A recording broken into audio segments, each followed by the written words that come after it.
every time we have a new month, there's certain things that I say every time, and I'll say them again today, which is, let's take full advantage of this turning of a cycle. All right, we can call it turning the page, you can call it whatever you want, but there are these things that help us to feel like we can get a new beginning or a new start. You could do that every day when you wake up. Certainly every week after Shabbat. Shabbat's sort of that break, and it gives you that changing of the cycle. Well, once a month we get that as well. We get that at feasts, right, where we examine ourselves. Certainly on the new year, we could see that it's been a year. Okay, we could do that. Actually, you get two shots at that. You could either do that with Aviv or you could do that with Tishrei. And so we should be taking advantage, I think, of these moments to say, okay, take a breath, and I can say, you know what, from today forward, I'm going to do this, this, and this. I'm going to make some changes. Or I'll put in more effort or do something that's going to take me that much closer to being Yeshua-like. And so what we're going to do is we're going to look backwards and recognize, first and foremost for encouragement, what growth we've made, because whether you think you have or not, you've made some. Just got to look back and see it. Look for it. You may be discouraged about some of the things you didn't progress in, and then that will distract you. But you have made progress. I know you have. So look for that. And those areas where you didn't, note them. Don't beat yourself up, but note them and make more effort now going forward in this next cycle to do a better job. Amen? Amen. Okay, so I came up with something during counseling earlier today, ended up writing up on the board, so anybody ends up in counseling will see it there in the future. But it was a distinction I thought that was very interesting, okay? I thought it was interesting in the understanding of this problem. So we have one of the greatest issues in the body from a mental health point of view is depression and anxiety. Okay, depression and anxiety. And of course, depression is too much of you being still in the past, and anxiety is too much being in the future that hasn't happened yet. Fears about the future, pains, hurts, trauma from the past. Okay, either way you can look at it. All right, so one of the things I helped the person with was, which is why I wrote it down on the board there so we can use it, is I think that we need to understand where we can make the effort. Okay, so some of you, and I made this argument myself, so I know where it comes from. Well, some depression is not, something that you can control. It's a chemical thing. Okay, I'm going to agree but disagree, and I'll tell you where, but don't get me wrong, don't get defensive. There is a chemical problem. But I think there's a space before the chemistry kicks in where you can intervene or insert yourself. And it's going to have to do with being mentally disciplined. What did I write on the board? I called it undisciplined thinking, right? That's what I wrote, okay? If you have undisciplined thinking, you're going to be much more susceptible to depression and anxiety. So what am I talking about? A thought is simply processing information. Right? You're experiencing something in one of your senses or multiple senses, and you have a thought about it. Like you're in awareness. The thought is, it's hot. The thought is, it's cold. The thought is something, right? It's just a thought, okay? But then we decide what to do with that thought, and that's where, when it goes into the emotional side, the chemistry kicks in, okay? So for some of you, the chemistry is kicking in way too much in one direction or the other. And that's why sometimes the medications that you take does help. But when I say this, I'm not saying that this is going to take you completely off of that, but I think if you understood the problem is that habitually, maybe from very, very young age, you've not learned how to have discipline in your thinking. And so your mind just goes. Because that's what usually people tell me when they're telling me about their struggles, is that their mind just goes, or it won't shut down, or I can't stop thinking. So it's an undisciplined mind. I'm not picking on you. I'm telling you what you need to fix. You need to go to the mental gym, right? Discipline your mind. Work out your mind that you can be strong. Because it's when, for example, let's say there's a beautiful woman standing right over here. Well, there is one right there. Okay? Okay, but let's say she's not my wife at the moment. All right? Actually, we can use the first as my wife. So my mind sees her and goes, oh, it's a beautiful woman. Then my mind says, and she's my wife, and that's okay to think of her in other ways. Continue my thinking about how beautiful she is. But what if I look and see there's a beautiful woman and it's not my wife? Okay? If I'm a single guy, I'm going to notice that she's beautiful. Then I may want to think, I wonder if there's anything beyond the beauty. Should I walk up? Should I talk to her? Should I do this? Should I do that? Right? You're going to have all these thoughts. But the emotion starts to kick in. Then you're like, oh, but I might get rejected, or I might get this, and all the fears. See, but it starts with a thought, oh, look, a beautiful woman. Now, also, what if I'm married and it's a beautiful woman, not my wife? Then I have to have another thought that says, that's not my wife, and then I go a different direction. If I don't have a disciplined mind, though, I may dwell on that woman. Now emotion starts kicking in, and now I can be heading in a direction of some trouble, right?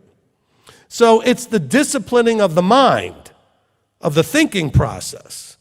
And that is a habitually developed programming. Okay, you've done this because it's been your habit your whole life. So it's going to take time to discipline your mind.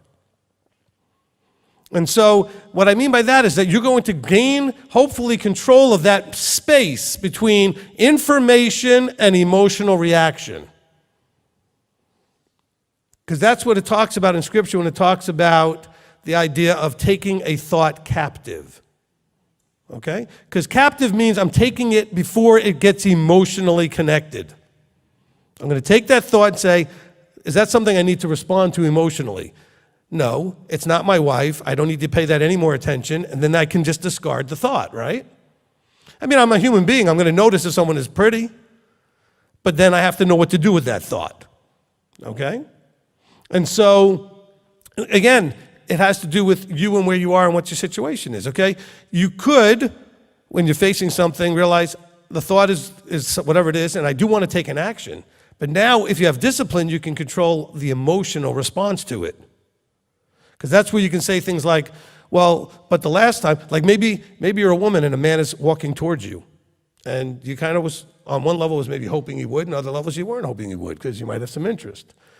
Now you're fearful and you're panicking and you got some of the past is triggering, like of other experiences and, well, the future. All this stuff is starting to trigger instead of you taking the discipline to say, nothing's happened yet.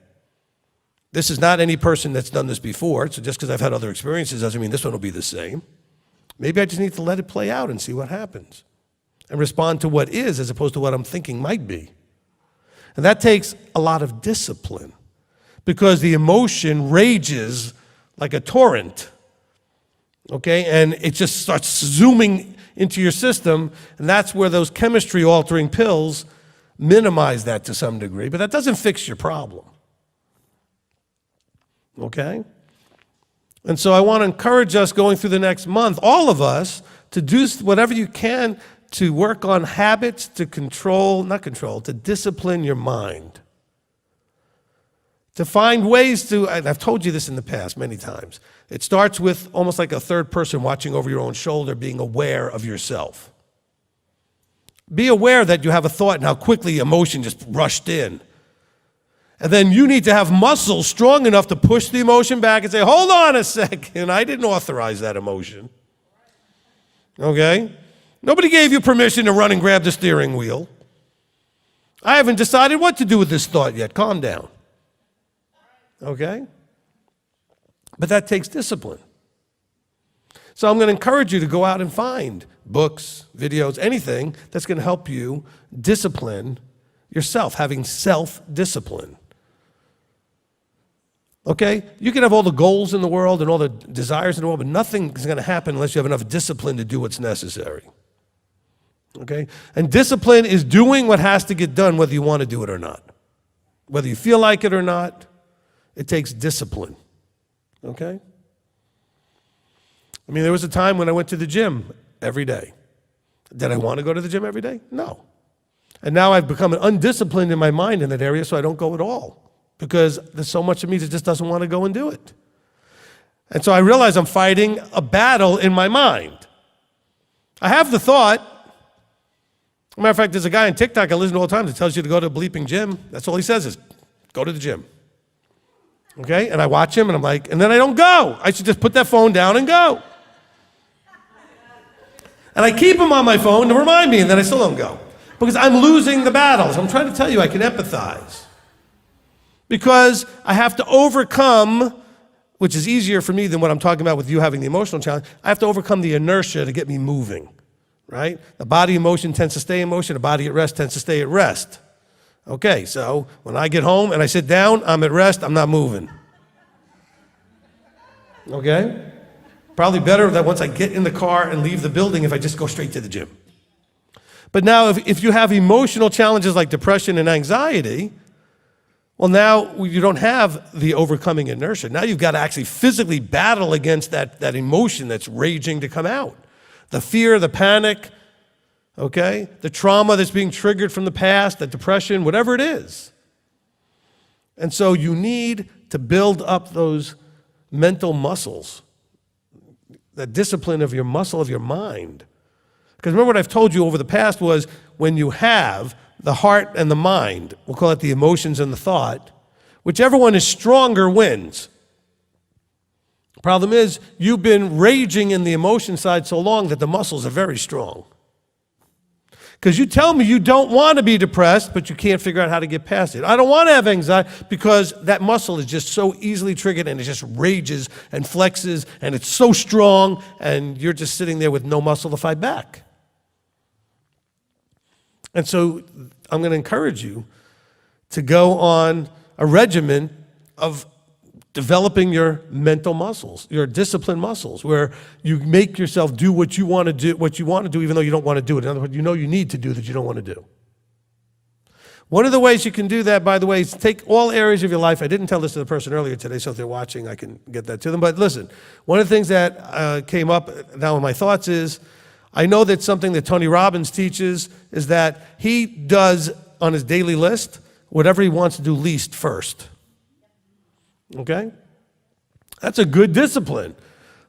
Because we'll put it last and then we won't have time for it. Because you didn't want to do it anyway. So whatever is the least appealing thing on his list, he does first. And that's a discipline. Okay? And he also does like a cold plunge every day. He hates it, but he says, but it's a discipline that I have, which I just have my body trained now with my mind that when I wake up, I'm going to do these things that I'm going to do in my morning routine, whether I want to or not or whatever, I just do it. Because he no longer has to fight the emotional kickback or pushback. It's there, but he doesn't have to fight it anymore. You're still going to get triggered with your emotions that would lead to depression or your emotions that could lead to anxiety, but now you have the strength to push it back.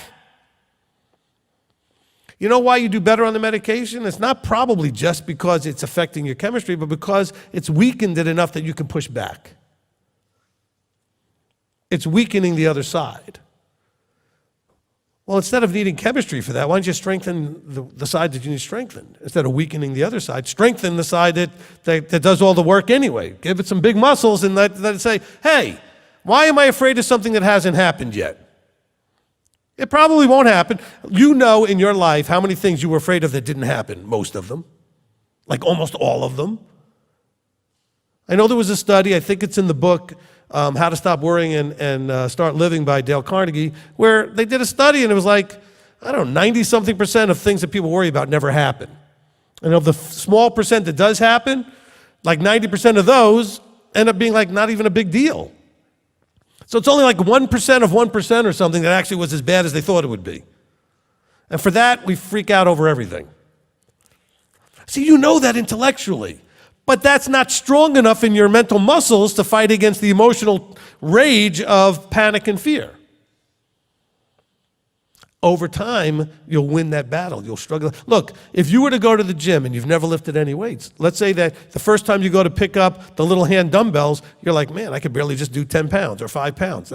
But you know what? If you go every day, over week after week, next thing you know, you're doing 15s and then you're doing 20s because you get stronger. And so that's the same thing as you start dealing with this raging emotion, that as you get stronger, you'll realize I could start to win that battle. And then you create a new habit, and it will be a much more tamed emotional response. Okay? So hopefully that helped somebody. Okay? And so I highly recommend that you go and find some books on discipline, self-discipline, learning how to discipline your mind, strengthening your mind. I don't know what the names of these books are. I've done my own studies over all the years, and mostly what I've gotten was pieces out of other things that weren't only about that. But I'm sure there's tons of things out there just about that. I know Jocko Willink has some things on discipline, maybe more from a man's point of view. I don't know, because he was a former military guy. But just learn these things. Tony Robbins has a program called Personal Power. It came out in the 80s. But I still think it's a great program. And so you can go look for that. I know a bunch of people I put through that. But I want to just encourage you that you need to own that it's yours to fix, and you can fix it. Okay, it's yours to fix, and you can fix it. Now, in the meantime, that raging emotion, process that with a professional. Go find a professional that can help you process the emotion. So now we're not only going to get stronger, but we're going to take some of the legs out from under the weaken that emotion by having somebody help you face it, deal with it, and not be afraid of it anymore. Okay? So get professional help for that. I can help some of you with some of it. Some of it you may need to just go see a therapist for, like a professional person that has the training to deal with whatever your particular trauma was. So now we're going to be attacking on both fronts. You're going to get stronger, and we're going to weaken the other side. Amen? Amen. Was that helpful? All right.